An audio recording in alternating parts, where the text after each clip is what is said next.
We back podcast episode. If we live business, not play. We wanted to man, that's on my phone. It's gonna matter. We're gonna come to y'all with some topics. The first topic is Cleveland. Just Cleveland in general. We're gonna start off with this though. I heard Cleveland they moving to Greyhound. My mom sent me these topics, and I wanted to talk about that because when she came down here one time, right, Greyhound, I had to take her to the Greyhound, and they moving it.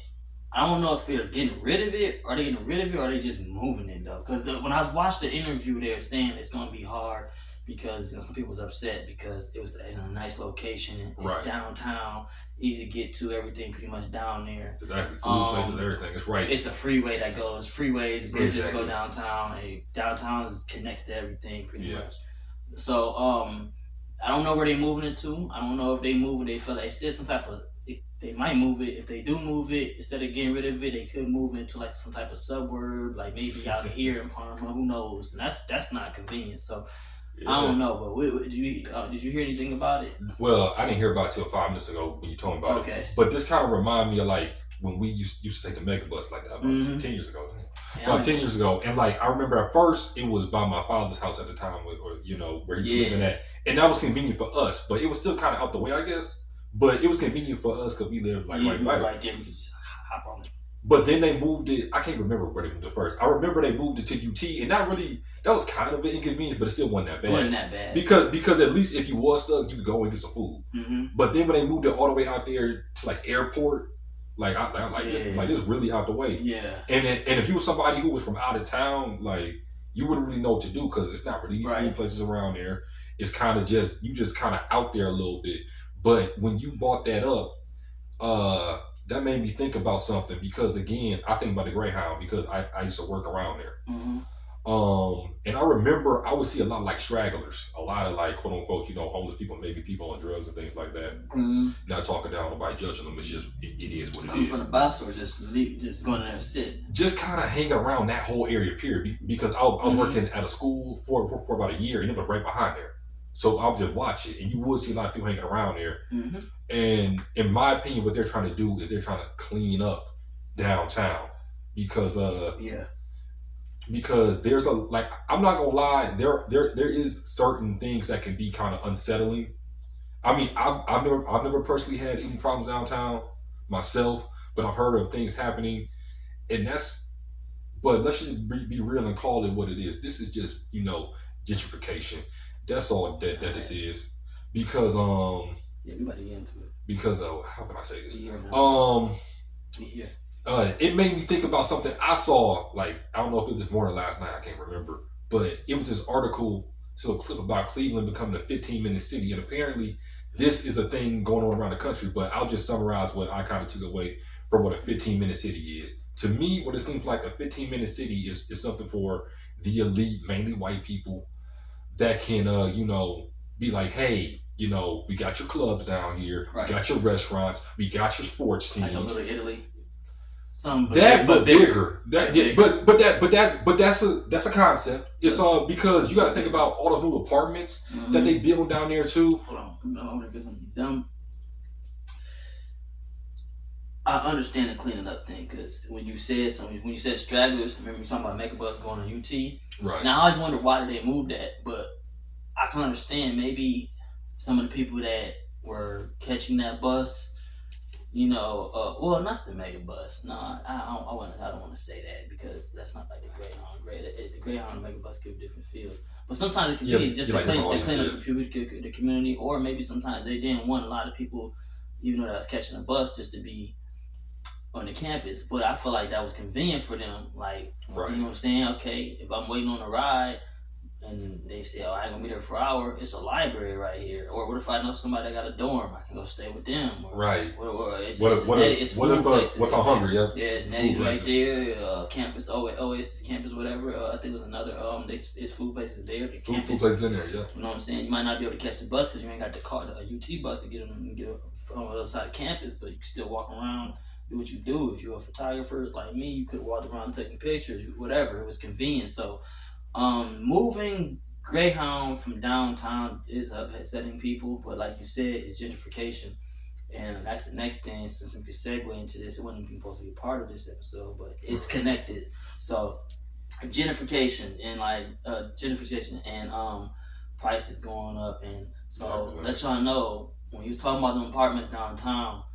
Like before I get into that, these like apartment I live in, if you buy anything fancy like a 2 split or anything, you're gonna be paying almost 15, 16. yeah, almost like that's almost like a house for real. And then not only that, even for the lesser ones, they're telling you gotta make like three times your rent, which is crazy. You know what I'm saying? And I'm out here in Parma with them, so it's like they trying to move people out, and I'm starting to notice it's getting way more crowded in Parma. I'm seeing way more like I don't want to say regular people. I want to say just people that may lived in the inner city or lower on the lower west side. You know what I'm saying? And right. Not the east, because the east is far, but like on the lower west side. Now, there's some people that do on the east that do come out here and they be like, yo, I want to be out here. You know what I'm saying? So, but they noticing that, and then also you paying for your location and stuff. But them apartments downtown, mad expensive. Tell them how much they cost, bro. Well, when I was looking them up, because I was just curious, it was like for starters, 3,000. That's basic. 3,000, bro. And if you want the top notch, for starters, how much for 3,000? What are you getting though? Like, are you getting? It was that was a 1 bedroom. Was like 3,000. Basic. But how did that? Okay, when you looked at it, that 1 bedroom, and then like the kitchen and everything, how did that look? I mean, it looked like. I mean, of course, it looked a little nicer than most apartments, but still, it's just like it wasn't a lot of space. Oh, and that's for 3,000. 3,000, bro. And then you get for the high end, you get 7,000 a month. But that's what they want to do, and to kind of be like, let me go back to that 15-minute city. This is, I haven't looked that much into it, but this is just my perception of it. A 15-minute city is where you got all your clubs, all your restaurants, your sports teams, everything downtown, to where I don't have to deal with these quote unquote undesirables, which is quote unquote poor people or anything that you may deem not quote unquote worthy of you. So you could just live in your own bubble while everybody else suffers. Because like you said, it's a whole bunch of reshuffling going on too. Because for Cleveland, let's you Cleveland. I love my city, but I know the perception of it at the same time. It's not LA, it's not New York. So it's not Miami. So their selling points is going to be, hey, you could be here and you don't have to leave your neighborhood. You can have everything here. You can work where you live, eat where you live, party where you live, everything in one. While everybody else outside this bubble got to deal with the repercussions of high rent, rate of inflation, like high rent, high food, everything. And one thing I want to touch on is this as well. Especially if you live over some place like if you live in like Parma, Strongsville, any other suburb besides that 15-minute city he talking about. Right. You're already living in a nice area where it's lots of food, but it's more people. Yeah. So now we really gonna have to tax because it's more people, and it's kind of outrageous. You know what I'm saying? And then that little city, you got to damn near making 6 figures or more to live in some shit like that. But that's what they want, because I remember I was watching one podcast like 4 or 5 years ago, like this was pre-pandemic, and dude said there's no middle class. You either got it or you don't. And he was saying it's not so much about just the money that you make, but that's a huge part of it, but also how you spend your money, your taxes, things like that. Mm-hmm. But he was saying there's no middle class. Like at the time I was offended. I'm like, what you mean? But then the more I thought about it, I'm like, he really right. Mm-hmm. And then as we see now, the middle class is being eroded. Like it's basically either like you said, it's either you got it or you don't, because they make it to the point where like middle class, it's like at this point middle class is just gonna be like you kind of like surviving almost. Ain't no kind of you are, like because you just surviving. You're able to just like you're better than the actual broke person or like people that really don't got it. They're really super struggling, but you are like like I don't want to say do I want to go here with this? You're able to survive, they know you're able. Okay, but to survive. let's You're not attack. struggling. You're not really super down, Right, down, but let's you're able to survive, and you can become. right, but let's attack this though too. You know what I'm saying? About the survival thing. Also, a lot of times we get stuck in survival mode even when we're not in that anymore. Because it's funny because I'm a substitute teacher right now, Mm-hmm. and I was chopping and talking to this older, like, well, she's not old, but she like older than me. Like she probably like almost 50, I think she said, or something. Yeah. And she married and everything. We talking, and she was just talking about how how her growing up in poverty and stuff kind of affects how she spends and things. So like she said, yeah, I'm married and me and my husband were doing good. They got kids and stuff. Yeah. But she was talking about how even the effects of poverty, how we survive, and how that can mess you up. And I want us to get out of that survival mode as well. This kind of veering off a little bit, but just we got to get out of that survival mindset as well. And when you talk about the whole about this whole moving around thing, it's so much going on. It's like either you got it or you don't. But if you're working right now and you didn't get a raise, you took a pay cut because everything's going up, and that's why, like I say personally, and this could be a segue into the next topic.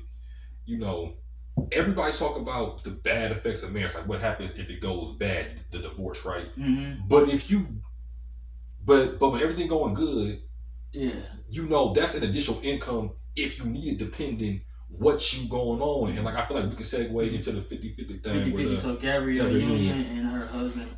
Basically, I should have looked more into Mom sent me to it. But basically, the premise is I think she said something about she wanted to clear up her about going 50-50 on bills and stuff. Now, as two rich couples, I can see how some people might be looking like that look kind of crazy. Right.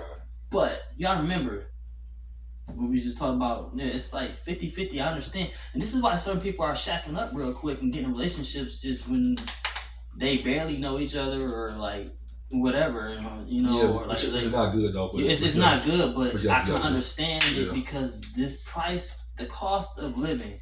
Okay, you gotta think me. Boom, I live by myself, right? So, or anybody that live by themselves, it doesn't matter. It don't even matter if you don't live by yourself. If you live a period, if you groceries, pay the bills, yeah. And then you got your main stuff like gas, electric, and groceries. Insurance. And then you might have your insurance period. Period. That's about 3 4 of them. That's 3 of them. Health card, like anything. Right. Then you are trying to save, so that's the next thing. Boom. If you're doing stuff like me, you're trying to be an artist like us and all that stuff, that's more money because you got to get more equipment to get, more plush to make things easier for you. Right. Gas money, that ain't low. Ooh. Gas ain't low. $5 don't really even do. $10 really. $10. Get you a membership somewhere if you can. Costco, BJ, Sam's. I don't know. Get you a membership. I need to get a membership. If you can do that, and then if you got pets too, a lot of them got pets. Right. And what's worse about pets, I'm gonna tell y'all, is when you have them, you like it's like it's almost kind of like you could compare it to even if y'all have kids. Whoever watches this has kids. Like, dang, I gotta get this for my kid. I didn't even know they're running out. You know what I'm saying? Something like that. So coming together and like somebody told me like, damn, why don't you get a roommate? I'm like, man, it's just like when you get to a point like I don't.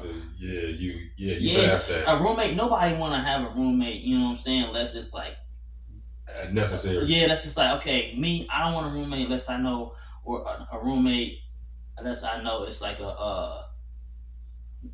like somebody I could be a partnership with. Like, you know what I'm saying? If you're in a relationship or something like this, going somewhere, you want to lay down. Because you done living with the bros. Yeah, you done living with the bros. You done with just living with some cool girl you cool with. You know what I'm saying? Like that. Like it's best to just be together or something. Like, you know what I'm saying?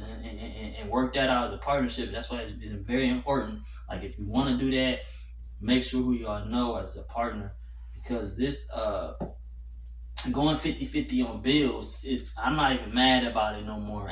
As a man, like I feel like I should take care of the rent, like serious. Like me, that one thing. Like if I'm living with a girl, I'm gonna be taking back. I'm really gonna try my best. Just I'm the one that's taking care of the rent. Right. Everything else, we can talk about work going half on, because right now this shit looking crazy. Like, Yeah. I'm even the great value foods. Like, you can buy great value juice. I guarantee you. I looked at it one time. I'm like, $3, ain't it? I'm not almost. Sometimes $3. I'm like, what the fuck is? I'm like, yo, are you serious? It's too much. But like also, let me just attack this 50-50 thing because I can't stand it. But What you mean you can't stand it at all, or you would? No, it's the semantics around it. Okay. I'm not talking about. Listen, you got to do what you got to do. I'm not talking about that. But here's what I want to say. Mm-hmm. Because listen, it may come times when y'all 50-50. It may come times when you the franchise. What I mean by that, you the one carrying it. It may come times when, hey baby, I'm down. You need to carry it. Hey, yeah. But you gotta find your person. But the issue is like, here's the bad thing about social media. Right. It's a good and a bad thing. It'll give you whatever you're looking for. So if you're a positive person, it'll give you a lot of great information, connects you with a lot of people. But if you're a negative person, it'll give you all that stuff and it'll drown you deeper into your depression. So a lot of times, most of these people speaking, well, Gabrielle's married, but most of these people on these podcasts are single. So therefore, I'm not saying if you're single that you're bitter, but the longer that you're out there, and especially if you start getting scars, that changes your outlook. So then therefore, if you're a person with scars, you're gonna look at people with scars and be like, oh, this person talking about what I want to hear instead of what I need to hear. Yeah. And like I would say, the main thing is just listen. Ain't no quick way. You gotta fix it. You gotta work on yourself and be positive for yourself, right, and work on attracting stuff like that. Because so many times, like, it's kind of funny because I was talking about this with my dad about Kevin Samuel's High Value Man, right? Mm-hmm. And one thing that he said was, part of being a high value man is the approval of other men. And at first, I was kind of like, bro, what are you talking about? Yeah. But then I thought about it, and I realized that we all, as crazy as it's gonna sound, people will say, I ain't doing this. We all seek the approval of other men. In this sense, John Morant, perfect example, in my opinion. Yeah. John Morant got millions of dollars, but he want to run around being a thug or for like whatever reason. Why? Because he want the approval of them thug dudes. Again, because we always that little kid, in a sense, right? Of I want to be with the cool kids. Like that's why the cool. It don't matter even if like if you're doing something positive, it's like I gotta be like him, look up to him. So right, yeah, that I understand what you was talking about right there. And if it like you just said on library, you said for listeners, 50-50. Yeah. When he was talking about like you said, if I'm down bad and we've been going 50-50, but I know where I'm down bad, right? Like, don't be getting mad and stuff. The legend will never die. Yeah, it's me again. This the woman appreciation tape. Some R&B shit. So play this one around the ladies. The legend again. The boy, Jay Flashy.